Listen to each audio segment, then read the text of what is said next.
Hi friends, welcome to Genius Coaching Academy. अब हम लगातार प्रैक्टिस करेंगे हिंदी की। तो चलिए हम आगे बढ़ते हैं और प्रैक्टिस करेंगे। ऑल एग्ज़ाम के लिए सफिशिएंट होगा। ठीक है, तो डरने वाली कोई बात है ही नहीं है। अब इसमें पहला क्वेश्चन दिया गया है, हिंदी मानक वर्णमाला में कुल कितने वर्ण हैं? तो कितने वर्ण हैं?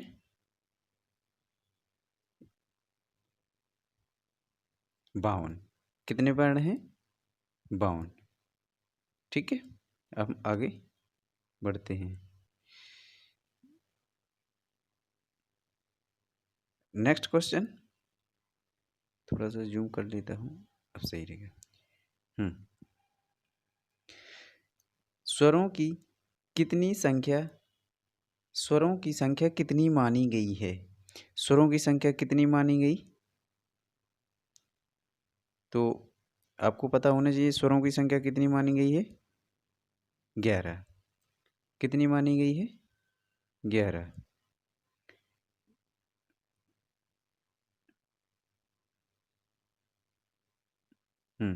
नेक्स्ट क्वेश्चन,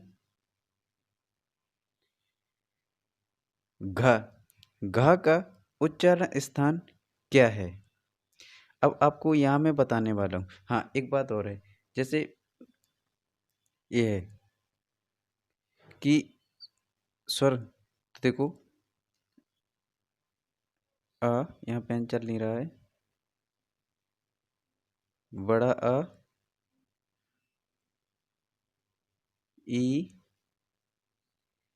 बड़ी ई, छोटा ऊ और बड़ा ऊ।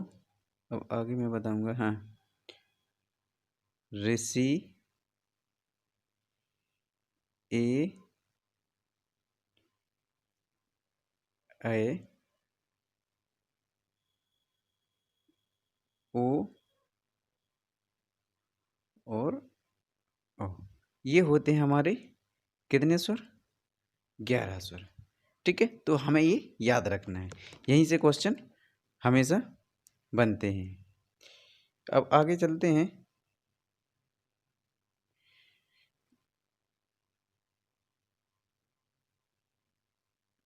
एक मिनट।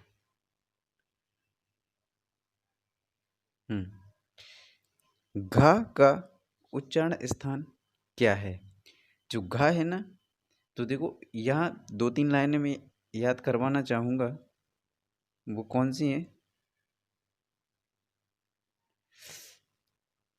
जैसे अकूह विसर्ज नियनाम कंठा, अकूह विसर्ज नियनाम कंठा, येचु यशानाम तालु, ऋतु रसाणाम मूर्धा, लृतु लसानाम दंता। इस प्रकार से मैं इसकी एक पीडीएफ दे दूंगा, डिस्क्रिप्शन में लिंक दे दूंगा, तो वहाँ से हमें याद करना है। ठीक है, वहाँ से हमें,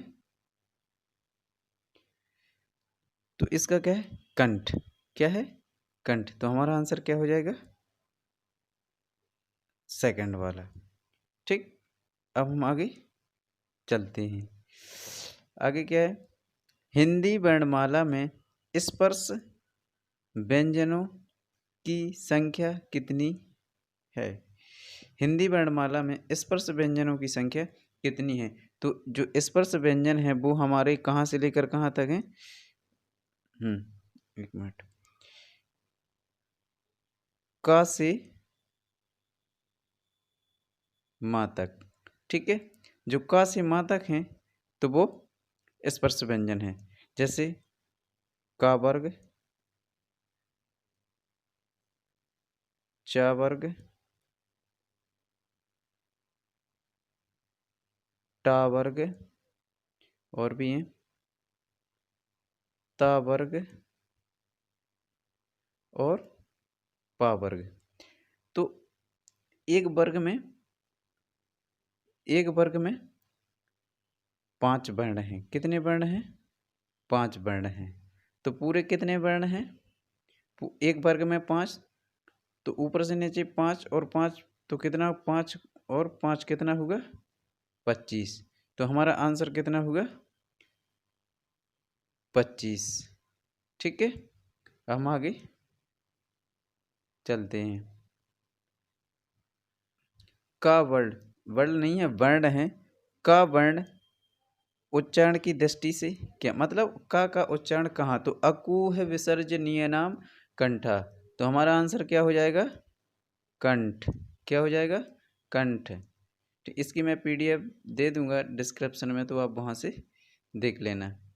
अब छ, छ ध्वनि किससे, किसके अंतर्गत आती है? छ, तो ये तो सब कोई जानते हैं। छ किसके अंतर्गत आती है? छ आती है किसके अंतर्गत? संयुक्त वर्ण है ये। ठीक है, संयुक्त वर्ण। अब नेक्स्ट चलते हैं आगे।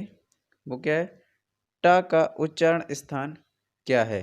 तो ऋतु रसाणाम मूर्धन। क्या है? ऋतु रसाणाम मूर्धन। तो हमारा आंसर क्या हो जाएगा? मूर्धा। ठीक है, अब आगे चलते हैं।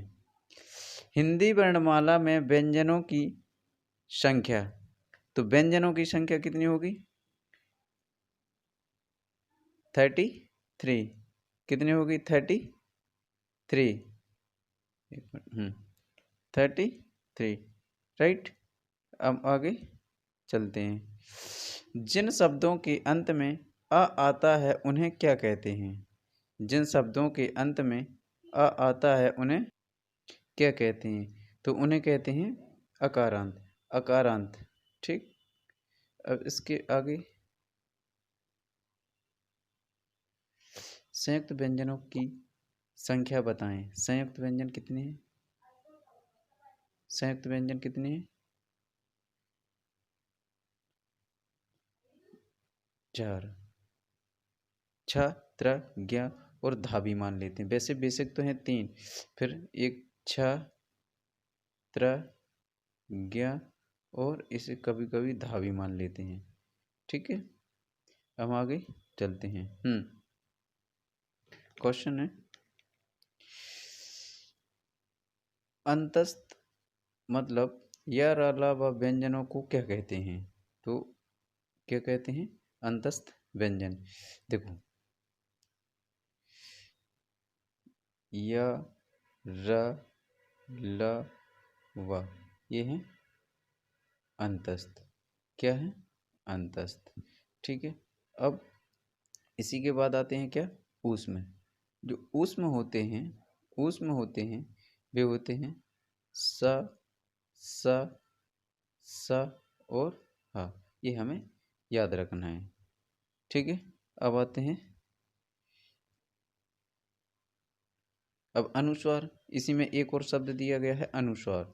अनुस्वार जैसे ये लिखा अंग, ये लिखा अंत, तो ये होगा अनुस्वार। ठीक है, अयोगवाह के बारे में आप जानते ही हैं। अब प वर्ग का उच्चारण मुंह के किस भाग से होता है? तो प वर्ग का उच्चारण मुंह के किस भाग से होता है? तो ये देखो, उपु पद्मानी नियनम ओष्ठौ। तो इसमें देखो, इसमें ना तो कंठ है और ना मूर्धा है, ना तालु है, और इनमें से तो हमारा सही आंसर क्या हो जाएगा? इनमें से कोई नहीं। ठीक है, अब आगे चलते हैं। अब आगे क्या है? संयुक्त स्वर का उदाहरण। तो संयुक्त स्वर, जो संयुक्त स्वर होते हैं वो क्या होते हैं? देखो, तुम्हारा आंसर क्या हो जाएगा? हमारा आंसर क्या हो जाएगा? ओ। ठीक, आगे चलते हैं। का से माँ तक के व्यंजन को क्या कहते हैं? अभी अभी हमने बताया था कि का से माँ तक के व्यंजन को क्या कहते हैं? स्पर्श। ठीक, अब आगे चलते हैं। आ ई उ को कहा जाता है। आ ई उ को क्या कहते हैं? देखो, आ ई उ को क्या कहा जाता है? दीर्घ स्वर? बिल्कुल भी। दीर्घ वो होते हैं जो ज़्यादा समय लगता है हमें बोलने में। ह्रस्व वो होते हैं जो कम समय लगता है। जैसे अ, ई, उ, हमको आ ई उ तो ज़्यादा टाइम लगेगा। तो एक मात्रिक भवित ह्रस्व, तो आपको ये याद रखना है, जो एक मात्रा होती है वो ह्रस्व होता है। तो ये क्या होगा? हमारा सही आंसर क्या होगा? ह्रस्व। ठीक है, अब चलते हैं हम आगे। भाषा की सबसे छोटी इकाई क्या होती है?